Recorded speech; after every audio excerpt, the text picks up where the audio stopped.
Fun fact, I edited this entire video with a leech attached to my hand. So I don't tend to upload 2 reaction videos in a row because it gets a bit repetitive, but the video that I was planning to put out this week has been taking longer than I expected, so I figured I might as well upload something. Also, if my voice sounds a bit weird, or weirder than usual anyway, I've just recovered from a cold, and yeah, so you can guess the rest. Now, today's reaction video is going to be a response to an article, not a video. I have done, I think, 1 article reaction before, and there's a lot more out there to respond to, so let's get started. This one is about the 10 most deadly spiders in Australia. From the Redback spider to the Huntsman, Australian spiders are some of the most deadly in the world. Huntsman? Really? If you're going to make that claim about Australian spiders being some of the most deadly, then a Huntsman is kind of an odd choice to include there. In fact, our venomous 8-legged creatures have quite the fearsome reputation. Well, yeah, I can agree with that. They do have a hell of a reputation, but I can assure you they fall well short of that. Ultimately, you're more likely to be killed by a bee than a spider, and yeah, that is true. In terms of death count, the most dangerous insect in Australia is Apis mellifera, the European honeybee. Spiders are some of Australia's most deadly species? What? Okay, this article was starting out not that bad, but it quickly took the plunge. Australian spiders pose a pretty much negligible risk. Here's a list of the top 10 most deadly Australian spiders. Number 1, CGI, and very bad CGI. So, Sydney funnel-web spider, and considering there's no shortage of photos of Atrax robustus, I'm kind of curious why they opted for a CGI option, especially one that is as terrible as this. It barely looks like a funnel-web, it almost looks more like a purse-web spider. I don't know, odd choice, but what do we got? The Sydney funnel-web is without a doubt, bold claim, the most venomous spider in Australia. If they said dangerous, I'd probably agree, because it does get encountered by people more often than the other funnel-web species, but if you say without a doubt the most venomous, there is some competition, like Hadronychi formidabilis and Hadronychi cerberia. Their venom isn't exactly well studied, so I can't come to any concrete conclusions, but it's possible that they can inflict a worse bite. Like I said in my previous reaction video, that is kind of my biggest problem with these ranking sort of lists. You just can't really come up with a clear-cut hierarchy, so stop pretending you can. Look, this spider can grow in it. What? 1.5 centimeters to 3.5 centimeters in leg span? Yeah, I think they got leg span and body length mixed up here. The body length of Atrax robustus does max out at around 3.5 centimeters, but the leg span is maybe 7, perhaps 8 centimeters in the very largest individuals, and are so powerful they can even pierce through your toenails. Yeah, I see this a lot when people talk about funnel webs as a kind of wow, scary sort of fact, but pretty much any big mygalomorph spider with large fangs would be able to do the same thing. It's not just a uniquely funnel web trait. Okay, apart from that, it's not too bad. What's it mean by higher classification, though? Higher classification Atrax. Can't they just say genus? And this taxonomy doesn't even have any sort of order at all. Like, it's not even ranked properly, you know. Why is phylum down here, and then class is up here, and then order is down here, and then family's up here, and then genus is here? It makes no sense. And italics. Should be in italics. I sound like a teacher marking someone's assignment. Okay. Northern tree funnel web. Oh, I was just talking about Hadronychi formidabilis. Northern tree funnel web and smaller southern tree funnel web spiders. Okay, so they're including 2 species on this list. Northern tree funnel web is Hadronychi formidabilis, and the southern tree funnel web is Hadronychi cerberia. This image here is of Hadronychi cerberia. The northern tree and smaller southern tree funnel web spiders are next on this deadly list. Nice to see they've been proofreading. and just like their Sydney-sided cousins, are not to be messed with, unless you're a centipede. Found in southern Queensland and northern New South Wales, these spiders generally prey on insects and frogs, but can attack. Yeah, I got a gripe with the word attack.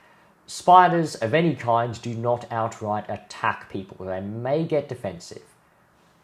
Half of bites result in envenoming. So, yeah, so there was a study, and I've cited this in videos that I've done previously as well, that examined the rate of severe envenomation for several funnel web species, including these two. And for Hadronychus formidabilis and Hadronychus cerberia, they did have fairly high rates of severe envenomation. I think it was like 5 out of 8 for Hadronychus formidabilis and 3 out of 4 for Hadronychus cerberia. The problem is that is just the sample rate of severe envenomation, and because the sample sizes are quite small, 8 bites and 4 bites respectively, there is quite a margin of error there. So you can't just straight up say half of bites result in envenoming, because there was a small sample size in that study. And I guess I could chuck up a screenshot later, but that's reflected in the confidence interval that they put on the right-hand side of the table where they're comparing them. And honestly, the confidence interval is probably what you want to pay more attention to than just the sample rate of envenomation. I knew my uni statistics courses would come in useful. Most active... Could funnel webs ever be called active? Each year, 30 to... What?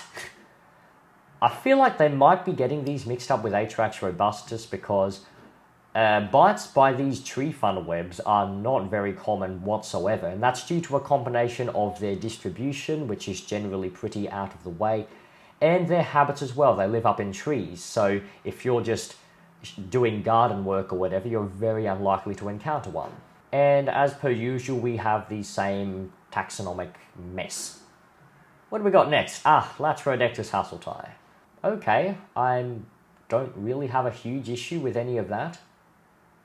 Apart from the taxonomy, which is just completely messed up. And last time they said higher classification was... Oh, I missed something. Yeah. Here they say higher classification is Atrax. But, as they even say themselves here, these spiders are both in the genus Hadronychi, not Atrax. So, nice self-contradiction, and I think, like I've said before, self-contradiction is a big red flag if you're reading any information on the internet. If they contradict themselves, they probably don't know what they're talking about. So, trapdoor spider.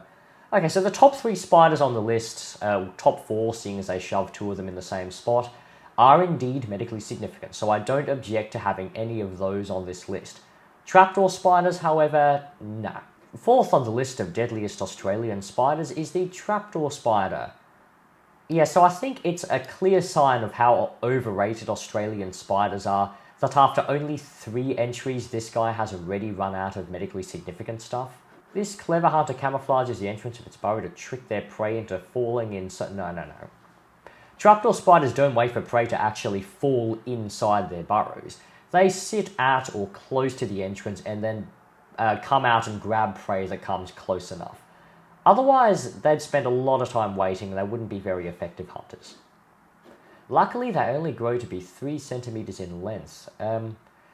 Trapdoors vary in size, and there's lots of different species. Some are quite small, others can get really big, like Gaius phylosus, which is a trapdoor spider from Western Australia, can rival some of the larger funnel webs in size, about say 9 centimeter leg span. There's also some members of the genus Euoplos, which can be found here in southeast Queensland, that get very big as well. The venom also only causes minor symptoms for humans, like nausea, localized pain, and...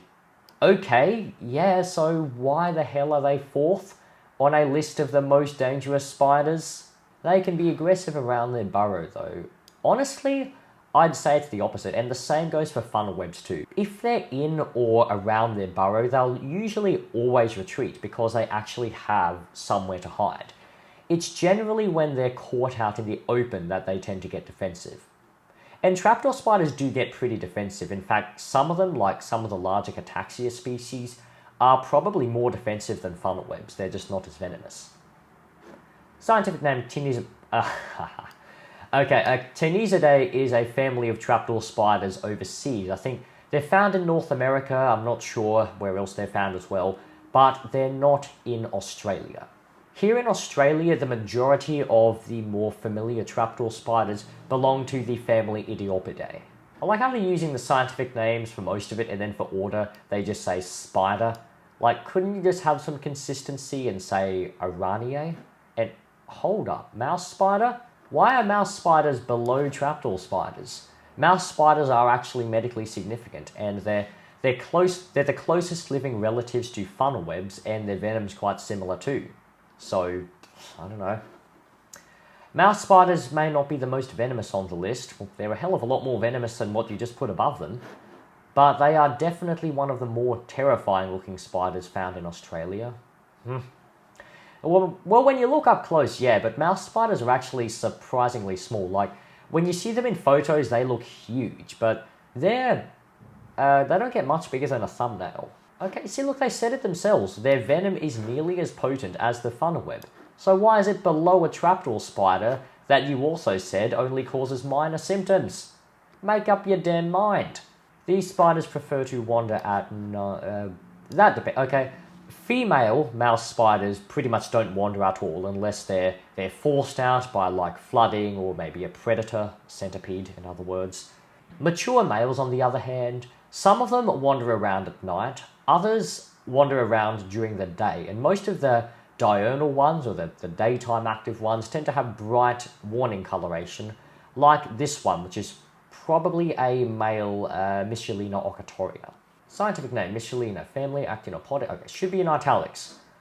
But wait, so now higher classification is equivalent to family, because you put Actinopodidae for both of them.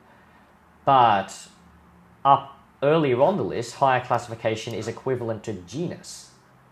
Can we please have some consistency? And, by the way, yes, so higher classification is not even a taxonomic rank at all. Where was I? Ah, yes, white-tailed. Stop spreading misinformation about white-tailed spiders. They are feared enough as is. Well, okay, yeah. That's true. Okay, so, yeah, there was a study that examined many, I think over 100 bites by these white-tailed spiders, and found 0 instances of the supposed necrotic effects that they're so notorious for. And yeah, they said that themselves. So my question is, why the hell is it on this list? This doesn't mean they're harmless though. Ooh, disclaimer. We guarantee it would still suck to get bitten by one.